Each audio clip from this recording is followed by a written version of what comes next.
Whether he's serious or not, sa atin, let's just put this on a better use. Kung yan ang gusto niya, madaling pagbigyan yan, boxing na lang para madaling iset up. At gawin natin this coming Sunday, 9 o'clock. I'll be there in Araneta.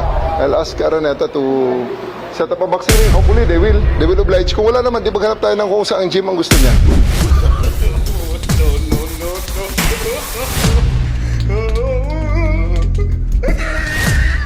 Ayan na. Nag-practice na. Ito si General Torre. Ay, hindi yan. Hindi si General Torre. Ano ba yung kalaban mo dyan? Hindi si General Torre. Yan si General Torre. Ang pag-uusapan natin ngayon at syempre si Mayor Basti. Ito, nagsimula itong dalawa na ito sa hamunan. Sino ba ang naghamon? Of course, si Mayor Basti Duterte. Sino ba yung hinamon? Siyempre, si General Torre. Alam naman natin sapagkat kalat na kalat ito sa social media lahat. Kahit saan ka magpunta, makikita mo General Torre at Basti Duterte. Matutuloy kaya? Yan ang laging nakikita natin doon sa mga social media platforms. Pero bago natin pag-usapan, bago natin ituloy itong issue tungkol sa suntukan ni Mayor Basti at ni General Torre, syempre hindi tayo bumati rito. Isang mapagpalang araw muna po sa ating lahat, mga kapatid, mga kababayan at mga boss. Hindi tayo kagaya ng ibang mga vlogger na walang pakialam yan. Basta nagsasalita lang yan. Mga bastos na mga vloggers, lalo na itong mga ob na mga vloggers. Hindi kayo nakakarinig ng isang magandang umaga. Hindi yan babati sa inyo. Ang gusto lang ninyo, isang like lang dyan, isang subscribe, isang share. Yan ang makikita ninyo bago kayo manood dito sa aking video. Kung bago pa lang kayo, pakipindot nyo na yung subscribe button dyan. Yan ang mga ob na mga vloggers. Lagi natin nakikita dito sa social media. Pero dito, kay Boss Rick na, bati muna tayo ng isa. Magandang umaga po, Luzon, Visayas at Mindanao. At syempre pa sa mga kapatid natin, mga kababayan natin na nasa iba't ibang panig ng mundo. Magandang umaga, magandang tanghali, magandang hapon, magandang gabi po sa inyong lahat dyan. Kamusta na po kayo? Sana po dito sa mapapanood nating video ngayon ay talagang mag-enjoy kayo. Bakit kayo mag-enjoy? Dapat lang na mag-enjoy kayo kasi si General Torre na tinatawag nilang Diwata, hinamon itong pretty boy ng Vice Mayor ng Davao, si Mayor Basti. Ano sa palagay ninyo? Sino ang panalo? At sino ang matatalo magiging olats dito sa bugbugan na ito? At ang tanong pa ng natin, na karamihan, matutuloy nga ba itong bugbugan na ito, salpukan na ito? Yan ang pag-uusapan natin dito sa ating video. Pero syempre, mayroon tayong panonoorin kung paano nagsimula ito hanggang sa kung matutuloy na ito. Panoorin muna natin saglit itong video na ito. Pagkatapos yan, dyan tayo magre-rebat. Kaya kayong mga ob-ob ng mga vloggers na mga mahambog. Ngayon pala, sinasabi ko na kayo, mahambog kayo. Kung akala ninyo sino kayong mag-comment dyan sa mga channel ninyo. Ngayon, panoorin muna natin ang video. Manood kayo, mga ob-ob, kasali kayo rito. Manood kayo. Tapos mamaya, bibigyan natin ng malupitang rebat. At humanda kayong mga ob-ob ng mga vloggers kasi may sasabihin ako sa inyo, mga ob-ob kayo. Panoorin muna natin ang video bago tayo mahilan. Video? Kumasa ngayon si PNP Chief General Nicolas Torre III sa ginawang hamon na suntukan ni Davao City Acting Mayor Basti Duterte. At ayon sa General, maaari umano nila itong gawin sa isang charity boxing match para sa mga naapektuhan na nagdaang kalamidad. Matutuloy kaya ito? Aabangan ba natin to? Kunin natin ang report ni Mar Gabriel. Gusto mo harasin mo lang ako. Kasi matapang ka lang naman. We have the position pero kung suntukan tayo, kung makaya kita. Ganun lang. But you're a coward. You are nothing without your position. Yan ang hamon ni Davao City Acting Mayor Sebastian Basti Duterte kay PNP Chief General Nicolas Torre III sa isang podcast program. Hindi naman nagkatubili ang general at agad na kumasa sa hamon.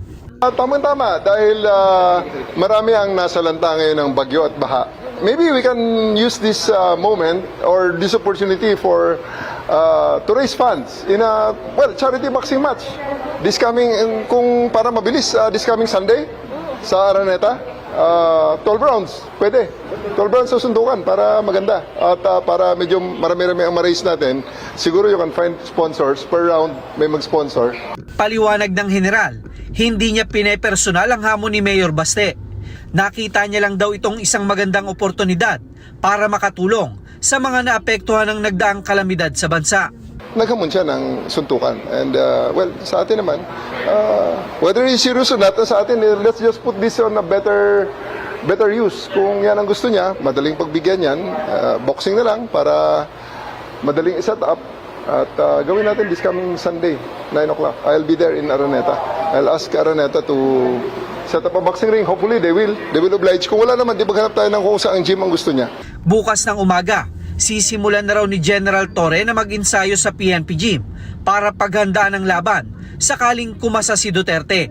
Sa tingin ko naman, charity boxing match, kung magkasakitan, konti lang yan.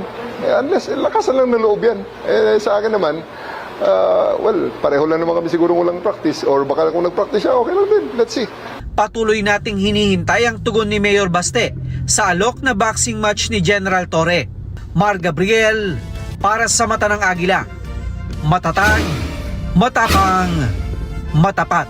Diyan nagsimula ang lahat ng paghahamon ni Mayor Baste Duterte kay General Torre. Ngayon, siyempre, hindi natin maiwasan na talagang mababad trip na itong si Mayor Baste. Alam naman natin kung ano nangyari sa kanyang tatay. Ito ngayon yung ating reaksyon dito. Matutuloy kaya ito? Sapagkat si General Torre mismo tinanggap yung hamon ni Mayor Baste Duterte. Ang nakikita ko lang problema rito, bakit kailangan pang gamitin yung baha nga naman na nangyayari ngayon sa Metro Manila?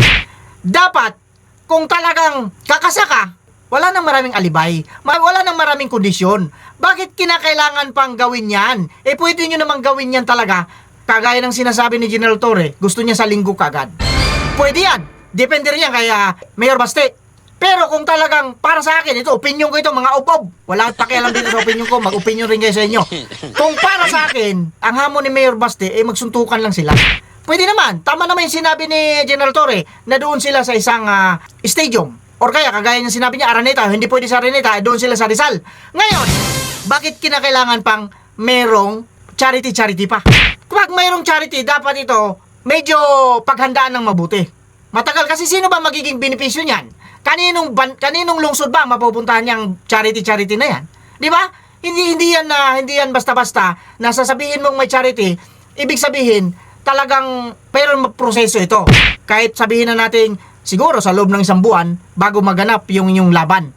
Pero sa sinabi niya, linggo kagad, pero depende na sa kanila ha. Ang akin lang dito, mga ubab, makinig kayo. Ang akin lang dito, opinion ko lang ito. Dahil naghamon, tinanggap, dapat suntukan na, wala nang kondisyon kagaya sa akin. Halimbawa, may hinamon ako mga vloggers ng mga ob-ob. Wala nang kondisyon. Ha? Ipa-ano mo na? Ipa-set nyo na kay Makagago. Shoutout sa Makagago. Ha? Ipa-set na kagad. Yun lang, wala na. Hanggang doon lang. Hanggang doon lang dapat para matuloy na kagad. Para yung gigil, nandun pa. Kaya kayong mga ob-ob ng mga vloggers na mga manyayabang ninyo, ang tatapang ninyo, akala nyo kung sino kayo, mga ob-ob kayo, pag kayo hinamon, pumalag din kayo. Gayahin ninyo yung idolo ninyo na si General Torre. Di ba? Bakit kasi kayo nagsasalita dyan sa channel ang yayabang ninyo, pero pag hinamon naman kayo, hindi naman kayo pumapalag. Di ba? Ganyan dapat ang gawin ninyo kasi idolo nyo naman yan, si General Torre, gayahin ninyo. Iniidolo nyo, ibig sabihin, gustong-gusto nyo yung kanyang ginagawa. Di ba? So dapat kung ano yung ginawa niya kagaya ngayon, tinanggap niya yung hamon niya. Yung hamon para sa kanya ni Mayor Baste, tumanggap din kayo, mga ob-ob kasi kayo. Ang problema sa inyo, matatapang lang kayo dyan sa mga channel ninyo. Ha? Sa susunod na mga araw, isa-isahin natin itong mga ob-ob na ito. Isa-isahin natin ito. Kung sino yung pumalag sa inyo, mga ob-ob kayo, yan ang maganda nating gawin. Walang maraming kondisyon. At saka gusto ko pa ganon, walang gloves. Bernakel ang gusto ko. Live. Walang gloves. Ayaw ko ng gloves. Kasi bakit? Subukan na yan ng bata ko. Walang mangyayari dyan. Malalasing ka lang dyan. Gusto ko yung may tutumba. Gusto ko yung mayroong muka na mabibiyak. Walang ganon. Yun ang gusto ko. UFC kung gusto ninyo. Yan. MMA. Kahit ano. Pwede basta basagan ng muka. Kahit yung sinasabi ko ritong bato na katawang tao. Papayag na ako pag pumayag siya. Basagan ng muka. Yun ang sinasabi natin dito. Ngayon, punta tayo dito kay Baste. Kung ano man ang magiging desisyon ni Mayor Baste. Kung siya man ay papalag. Kung siya man ay siyempre, pag-iisipan niya rin yan. Para sa akin lugi dito si Mayor Baste. Number 1, sa mukha pa lang. Sa mukha ni Mayor Baste, pang modelo ito. Pag binasag yan ni General Torre, lugi siya. Ang problema nito, pag si General Torre yung binasag ni Baste, lugi pa rin siya. Bakit? Hindi pa nga ginagalaw, mukhang nagalaw na. Pasinin nyo? Luging-lugi. Kaya nga, may nakita akong rito Laban nito ni Pretty Boy at ni Ugly Boy. At least may boy. Realistic tayo rito, mga plastic kayo kung sasabihin ninyo, pogi si General Torre. Mga plastic kayo kung sasabihin nyo, pangit si Baste. Magpakatotoo kayo. Real talk tayo rito. Yan ang sinasabi ko rito, pag basagan ng mukha, lugi na. Ha? Lugi si Baste. Bakit? May babasagin si General Torre. Samantalang si Baste, ano pa babasagin niya dyan? Ibasag na yan. Diba? Oh, nasaan yung ano dyan? Paano niyo ipapaliwanag yan? Basagan ng mukha? Hindi pa nagsisimula yung laban, basag na mukha? Paano niyo ipapaliwanag? Nabubulol ako sa inyo, mga ubog kayo. Kaya sabi ko sa inyo, ganito tayo bumanat dito. Magpakatotoo kayo, mga ob-ob kayo. Ha? Baka naman ang tapang ninyo hanggang dyan lang sa mga dyan. Hanggang dyan lang sa mga channel ninyo. Ha? Ito yung maganda rito eh. Kasi total, itong si Makagago, ito yung nag-i-sponsor ng mga event na ganito. Yan. Kontakin ninyo si Makagago. Kayong mga vloggers. Ha? Kayong mga vloggers sa mga ob-ob. Ang kakapal ng mga mukha ninyo. Di ba? Gusto ninyo ng banatan, gusto ninyo ng basagan ng mukha, dapat basagan talaga ng mukha. Walang gloves. Walang gloves. Yun ang magandang basagan ng mukha. Kasi pag may gloves ka, nako, wala. Mahihilo ka lang dyan, malalasing ka lang dyan. Tapos ito pa, pag-usapan natin. Bilib ako sa tapang ni General Torre. Bakit? 12 rounds ang hinihiling niya. Gusto niya matapos ng 12 rounds. Gusto niya rin tapusin ng 12 rounds para kada rounds merong sponsor. Ang tanong, ilang minuto ba ang isang round? Sa professional boxing, 3 minuto ang isang round. Paano nangyari yon? Ay, sorry na, mali ako. 5 minuto ang isang round. Paano nangyari yun? Sa 12 minuto, 1 oras yun. Pero syempre may time out. I-correct ninyo ako ha. Kung mali ako rito sa sinasabi ko, I am stand to be corrected. Yan yung sinasabi ko rito. Ngayon, paano niya kakayanin yung 12 rounds samantalang yung edad niya, doble 5? Etong si Baste, nasa, wala pang 40 ito. Kung hindi ako nagkakamali, 35 to 37 years old. Parang Barrios lang at saka Pacquiao. Pero hindi natin makukumpara si Torre kay Pacquiao kasi si Pacquiao, boksingero talaga yon, di ba? Sa lakas, mas malakas si Baste. Sa bigat, mas mabigat si Baste. Si General Torre, malakas. Malakas yung loob. Pero, paano pag nandun na sa ring? Sa nakikita natin doon sa kanilang mga, hindi ko sure kung bago yung practice ni Baste, doon sa napanood natin kanina. Sa galaw pa lang, lamang na lamang itong si Mayor Baste. Kumpara doon kay General Torre. Itong si General Torre, sumusuntok, pero ang problema rito, siya na mismo nagsabi na wala na lakas yung kanyang suntok. Ang mabuting gawin ninyo, mga ob-ob kayo, tanggalin ninyo yung gloves ninyo. Talagang makita dyan yung basagan ng mukha. Kasi pag may gloves, basagan ng mukha pag mga profesional. Pero kagaya sa atin, hindi naman profesional, hindi mababasag ang mga mukha niyan. Lasingan yan. Malalasing ka dyan. Oh, ngayon, kung hindi kayo naniniwala, hindi kayo nakaranas na nalasing. Sa boxing, hindi sa inom. Pero kung doon sa mga tumador, inuman, yan, malalasing kayo talaga. Tiyak. With that, kagaya ng sinasabi natin dito, sana po nag-enjoy kayo rito sa ating munting reaksyon. Huli man daw at magaling na ihahabol pa rin. Yan ang Boss Rick Vlogs TV. Kagaya ng sinasabi natin dito, with that, kagaya ng sinasabi natin dito, shoutout na pala sa lahat ng gusto magpa-shoutout. Lahat, wala kayong palya. Lahat kayo, shoutout sa inyong lahat dyan. At syempre pa, kasali kayo mga obog, mga vloggers sa mga obog. Shoutout sa inyong lahat. Lahat kayo, mga obog kayo. Shoutout. Kagaya na sinasabi natin dito, mag-iingat tayong lahat, pero lang sa mga tao. Ob-ob. Ob-ob. Ob-ob.